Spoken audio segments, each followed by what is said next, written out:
In today's video, we will be doing part 30 of our A Closer Look at series. It'll be the state of Iowa. It's a 50-part series. We've started with Washington, moving geographically like this. Last episode was the state of Missouri. So in this episode, we will be doing the state of Iowa. It's a legitimate battleground state.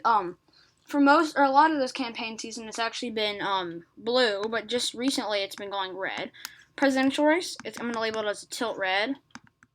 I was honestly surprised because I hadn't been looking at the polls much recently that Trump now has a 61 in 100 odds at winning Iowa, and he's up by over a point in the polls when Joe Biden was previously leading by decent margins. So I think that it's very surprising. In fact, this has Trump winning by 1.5 points, which is surprising, like a surprisingly large margin in such a close state.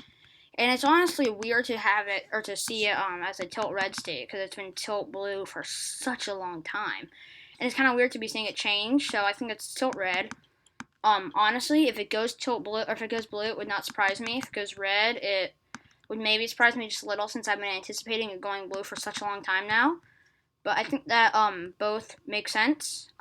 Red maybe a little more right now just because of the polls, although a blue Iowa would also make sense. That's that race. The House race, or all four of them actually. The 1st, 2nd, and 3rd districts are all solid blue, while the 4th district is a solid red district. If you go take a look at this, Iowa's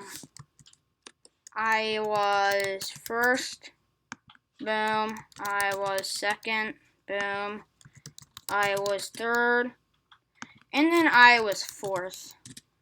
It's like a lot of the southern states that I was talking about, where they're a battleground state, but it's safe house races that are easier to call, but a harder state to call when it comes to the statewide races, because it's so split, but it's safe in the areas.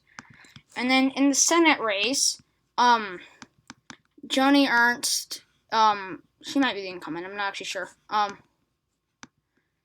fighting to keep her seat from, I think, Theresa Greenfield, right? Yeah. Joni Ernst has better odds, and she was leading in a recent A-plus pollster. However, Theresa Greenfield was in a more recent poll. It's a B. I think that's an alright pollster. This is only BC, so it's not necessarily to be trusted. And then A- from a little less recently, but it's more recent than the B-, and this A+ from less recently has Joni Ernst up by 4. So that's another really close race that is key, or not necessarily key, to getting the Democrats the majority back, but it's a state that they're going to want to win, although they still have, 3, 4, 5, 6, 7, 8, 9 odds. Like, they still have fairly, because even if they lose this, they're probably still going to win most of these other races, so they're probably still going to win, but it would be a nice state for them to keep, especially as, like, a safeguard. So it's a relatively close race in Iowa. I'm going to label it as a tilt blue.